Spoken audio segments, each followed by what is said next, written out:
आज की कहानी है एक ऐसी लड़की की जो पेशे से एक नॉवल राइटर होती है और नॉवल की कहानियां लिखने के लिए वो अक्सर नई नई जगहों को विजिट करने जाती है। लेकिन एक दिन जब वो एक सुनसान रास्ते से अकेले घर आ रही थी तो एक लड़का उसे अकेला पाकर अपनी प्यास बुझाने के लिए बार बार उसके साथ घिनौना काम करता है और फिर उसे मरने के लिए एक जगह छोड़कर चला जाता है। इसके बाद उस लड़की का क्या होता है देखेंगे हम आज की इस पूरी कहानी में। इस कहानी की शुरुआत में हम टेस नाम की एक औरत को देखते हैं जो अपनी एक फ्रेंड से बातें करते हुए लाइब्रेरी जाने के लिए तैयार हो रही होती है, क्योंकि टेस पेशे से एक राइटर है और उसने कई सारी थ्रिलर और मिस्ट्री रिलेटेड बुक्स लिखी है और आज उसे लाइब्रेरी में जाना है ताकि वो लाइब्रेरी में जाके अपने फैंस के साथ मिल सके। अब तैयार होने के बाद वो घर से निकल जाती है और अपनी कार लेकर लाइब्रेरी में पहुंच जाती है। लेकिन वहां पहुंचने के बाद कार के पास रमोना नाम की एक औरत आती है जो इसी लाइब्रेरी में काम करती है। रमोना टेस से मुस्कुराते हुए बातें करती है और उसकी नई बुक पब्लिक होने के लिए कंग्रेचुलेट करती है। अब दोनों की बातें खत्म हो जाने के बाद टेस लाइब्रेरी के अंदर जाती है और स्पीच देने लगती है जहाँ वो अपने फैंस के लिए कुछ इंटरेस्टिंग बातें करती है। अब ये सब काम खत्म होने के बाद टेस वापस घर आने वाली होती है। उससे पहले यहाँ वो रमोना के साथ बातें करने लगती है तो रमोना बताती है कि तुम तो अब घर जा रही हो तो उसके लिए मुझे एक शॉर्टकट रास्ता पता है,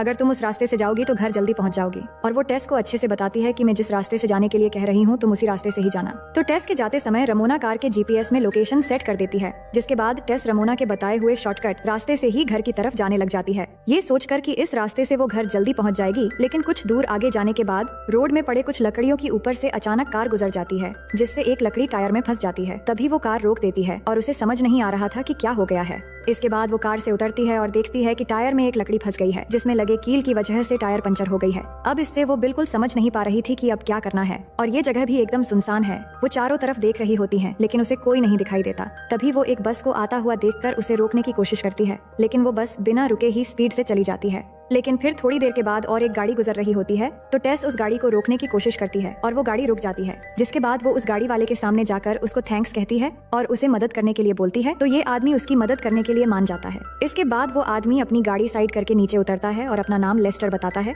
और यहाँ हम देख पाते हैं कि लेस्टर बहुत ही मोटा और बड़े टाइप का आदमी है। और फिर वो टेस की मदद करने के लिए उसकी कार से एक टायर निकालता है और पंचर हुआ टायर बदलने लगता है और इससे टेस काफी रिलीज फील करती है क्योंकि वो अब जल्दी घर जा सकती है। लेकिन तभी वो लेस्टर के गाड़ी में कील लगा हुआ एक लकड़ी का टुकड़ा देखती है जिससे वो समझने लगती है कि टायर पंचर करने का काम शायद इसी का है। तभी लेस्टर वहाँ से उठकर बिल्कुल टेस के पास आ जाता है और टेस की गला पकड़कर उसे एक पंच मारकर बेहोश कर देता है। फिर अगले सीन में हम देख पाते हैं कि जब टेस की होश आती है तो वो देखती है कि लेस्टर उसके साथ बुरा काम कर रहा है जिससे उसे बहुत दर्द हो रहा था। तो वो जोर जोर से चिल्लाने लगती है और लेस्टर को हटाने की बहुत कोशिश करती है, लेकिन वो टेस को बहुत बेरहमी से मारता है और अपना काम जारी रखता है। फिर आगे हम देखते हैं कि लेस्टर अपना काम पूरा करके टेस को अधमरा हालत में उठाकर जंगल के बीच एक जगह पानी में ले जाकर फेंक देता है और यहाँ वो टेस को चेक करता है और उसे लगता है कि वो मर गई है और फिर टेस की हाथ पकड़कर घसीटते हुए ले जाकर उसे एक बड़ी सी पाइप के अंदर छोड़कर वहाँ से भाग जाता है। लेकिन उसके जाते ही हम देख पाते हैं कि टेस अभी भी जिंदा है, पर उसे बहुत ही ज्यादा चोट आने की वजह से वो ठीक से खड़ी भी नहीं हो पा रही होती है। पर इसी हालत में वो खुद को संभलते हुए आगे बढ़ने लगती है। तभी वो देख पाती है कि पाइप के अंदर पहले से ही कई सारे लड़कियों की सड़ी हुई लाशें पड़ी हुई है जिन्हें लेस्टर ने ही रेप करके मार के फेंक दिया है।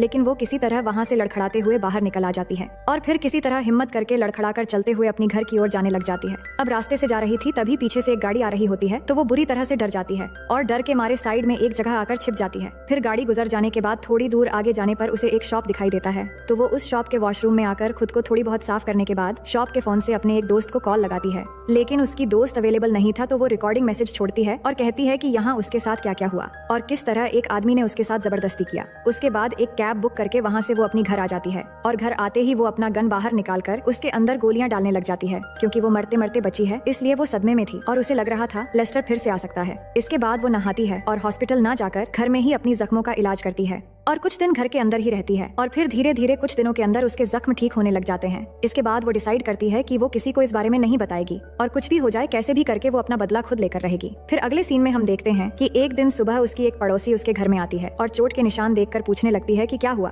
तो वो उन सब के बारे में उसे कुछ न बताकर कहती है कि मुझे कुछ नहीं हुआ, बस छोटा सा एक्सीडेंट हो गया था। फिर कॉफी पीते हुए दोनों बातें करने लगते हैं। तभी टेस को एक कॉल आता है जिससे उसे पता चलता है कि उसकी कार किसी ने रिपेयर करने के लिए दिया है और साथ में उसकी बैग भी छोड़ कर गया है तो उसे लेने जाना है। और इससे वो समझ जाती है कि लेस्टर ने ही ये होशियारी की है ताकि पुलिस को एक सुनसान जगह पर कार ना मिले और किसी पर शक भी ना हो। इसके बाद टेस अपनी कार लेने के लिए वहाँ पहुँच जाती है जहाँ पर उसे एक औरत मिलती है जो टेस को कार की चाबी और उसकी बैग देने लगती है। तभी वो औरत टेस को उसकी आईडी देखकर पहचान लेती है और कहती है कि आप तो वही हो ना जिनकी एक बुक हाल ही में बहुत फेमस हुई थी। मेरी ग्रैंडमदर को आपके लिखे बुक्स बहुत अच्छे लगते हैं। साथ ही वो टेस के फेस पर चोट के बारे में भी पूछती है तो टेस कहती है कि ये कुछ नहीं, नहीं, बस छोटा सा एक्सीडेंट हो गया था। तो वो औरत कहती है कि इसीलिए शायद आपके बॉयफ्रेंड ने कार रिपेयर करने के लिए दिया था, क्योंकि आप शायद रेस्ट कर रही थी और मैंने उन्हें देखा, वो काफी गोलू मोलू टाइप के इंसान है। तो वो कहती है कि वो मेरा बॉयफ्रेंड नहीं है, शायद मेरे बॉयफ्रेंड ने किसी के हाथों भिजवाया था। मुझे नहीं पता वो कौन था, क्या तुमने उसका नाम पता कुछ लिखा था? तो वो कहती है कि नहीं, हम सिर्फ कार रिसीव करने वालों का नाम पता लिखते हैं, और आपके बैग तो हमें उस लड़के ने दे दिया था, तो हमने आप ही को कॉल कर दिया था। अब बात करते हुए दोनों में काफी जान पहचान हो जाती है। तो वो औरत टेस को बाहर तक छोड़ने आ जाती है, जिसके बाद टेस जाने लगती है। तभी वो औरत टेस को रोकती है और उसे बुलाकर अपनी दुख उसे बताने लगती है। वो कहती है कि जब मैं 12 साल की थी तो मेरे स्टेप फादर ने मुझ पर बहुत जुल्म और बदसलूकी किया और मेरी एक आंख भी खराब कर दिया। फिर वो अपनी एक नकली आंख खोलकर टेस को दिखाती भी है। इसके बाद टेस उस औरत को हौसला देती है और फिर अपनी कार लेकर अपने घर चली आती है। अब घर आने के बाद वो रमोना के बारे में गूगल पर रिसर्च करने लगती है, क्योंकि उस दिन रमोना बार बार उसे शॉर्टकट रास्ते से ही घर जाने के लिए बोल रही थी। और कुछ समय रिसर्च करने के बाद उसे रमोना के बारे में और पता चलता है कि उसके 2 बेटे हैं और दोनों ड्राइवर हैं। जिसके बाद वो खुद से बातें करते हुए सोचने लगती है कि उस दिन रमोना जानबूझकर बार बार उसे शॉर्टकट रास्ते से ही घर जाने के लिए बोल रही थी और उसने उसे शॉर्टकट रास्ते की लोकेशन भी सेट करके दिया था। इसका मतलब रमोना मुझे उस शॉर्टकट रास्ते में भेजकर अपने ड्राइवर बेटे लेस्टर को मेरी फोटो भेज दिया होगा, ताकि एक सुनसान जगह पर जाने के बाद लेस्टर मुझे आसानी से मार दे। अब 99% रमोना की प्लानिंग उसे समझ में तो आ गई थी, लेकिन पूरी तरह कंफर्म होने के लिए वो रमोना के घर जाने का सोचती है। और फिर रात होने के बाद टेस अपना गन निकालकर चुपके से अपने घर से निकलकर कार तक आती है, ताकि उसके जाते वक्त उसके कोई पड़ोसी भी उसे ना देखें। और फिर अपनी कार लेकर रमोना को मारने के लिए उसके घर तक पहुंच जाती है। और जैसे ही रमोना दरवाजा खोलती है तो वो रमोना के ऊपर पिस्तौल तान देती है, और ये देखकर रमोना डर जाती है। रमोना चिल्ला के बोल रही होती है कि तुम गन लेकर यहाँ क्यों आई हो, मैंने तो कुछ नहीं किया। लेकिन टेस नहीं मानती और कहती है कि तुम और तुम्हारे बेटे ने मिलकर मुझे जान से मार देने का प्लान बनाया और इतना घिनौना काम किया मेरे साथ। ये कहकर वो गोली चलाने वाली होती है। तभी रमोना एक फ्लावर पॉट से टेस को मार के गन उठा लेती है और उस पर तान देती है। और इसके बाद वो कहती है कि हाँ, मैंने ही तुम्हें मारने का प्लान बनाया था और अपने बेटे को मैंने ही कहा था कि बीच रास्ते पर वो तुम्हें रेप करके खत्म कर दे, क्योंकि तुम्हारे कामयाबी पर मुझे जलन हो रही थी। ये कहकर वो गोली चलाने वाली होती है। तभी टेस एक झटके से उसके हाथ से गन फेंक देती है और एक चाकू लेकर रमोना पर अटैक कर देती है, जिससे रमोना इंजर्ड हो जाती और टेस गन उठाकर रमोना को शूट कर देती है। अब रमोना को मारने के बाद टेस उसी के घर के बाथरूम में जाकर अपने आप को साफ करती है और फिर वहाँ से निकलने लगती है। तभी वो देखती है कि रमोना के घर में उसके 2 बेटों की तस्वीर लगी हुई है, जिसमें वो लेस्टर के छोटे भाई को भी देखती है। अब सीन चेंज होती है और हम टेस को एक पेट्रोल पंप के पास देखते हैं। तभी वो लेस्टर को उसके ट्रक से उतरते हुए देखती है और उसके हाथ पर पट्टी लगा हुआ होता है। उसके बाद वो लेस्टर का पीछा करने लग जाती है और लेस्टर के पहुंचने से पहले वो अपनी कार से उसके ठिकाने पर पहुंच जाती है और गन लेकर बिल्कुल तैयार रहती है। और थोड़ी देर में एक ट्रक लेकर कोई आ रहा होता है, तो टेस को लग रहा होता है कि ये लेस्टर ही होगा। जिसके बाद वो आदमी जैसे ही ट्रक से उतरता है तो टेस सीधे जाकर उस पर गोली चला देती है। जिसके बाद टेस देखती है कि ये तो लेस्टर नहीं बल्कि उसका छोटा भाई है। ये देखकर वो रोने लग जाती है और उसे लगने लगता है कि मैंने जल्दबाजी में आकर एक इनोसेंट आदमी को मार दिया है, भले ही वो लेस्टर का भाई क्यों ना हो। फिर आगे हम देख पाते हैं कि टेस वहाँ पास के एक घर में जाती है, जहाँ जाने के बाद वो लाइट जलाती है और आगे एक दूसरे रूम में जाकर देखती है कि यहाँ पर कई सारे फोटोज दीवार पर लगे हैं, जिनमें उन दोनों भाइयों ने मिलकर बहुत सारे लड़कियों के साथ जबरदस्ती करके उनको बहुत ही बेरहमी से मार डाला है और फिर उनके साथ फोटोशूट भी किया है। ये देखकर वो समझ जाती है कि ये दोनों भाई अपनी प्यास बुझाने के लिए लड़कियों को उठाकर उनके साथ बुरा काम करते हैं। लेकिन तभी वहाँ रखे प्रिंटर से टेस की भी एक फोटो निकल आती है, जिसे देखकर उसे थोड़ा थोड़ा याद आने लगता है कि जब लेस्टर उसके साथ बुरा काम कर रहा था तो पास से ही उसका छोटा भाई इन सब की तस्वीर ले रहा था। और अब उसे लेस्टर के छोटे भाई को मारने का कोई भी अफसोस नहीं है, क्योंकि ये दोनों भाई ही इन सब में शामिल थे। इसके बाद वो अपनी तस्वीर वहाँ से लेकर बाहर निकल आ जाती है और बाहर आने के बाद उसे एक आवाज सुनाई देने लगती है। तो वो देखती है कि लेस्टर यहाँ आ गया है और कुछ काम में बिजी है। जिसके बाद टेस धीरे धीरे करके कदम बढ़ाते हुए लेस्टर के पास चली जाती है। तभी लेस्टर समझ जाता है कि उसके पीछे कोई है और वो घूम कर देखता है कि वहाँ तो टेस खड़ी हुई है। तो वो चौंक जाता है और कहता है कि मैंने तो तुम्हें मार दिया था, फिर तुम जिंदा कैसे हो गई?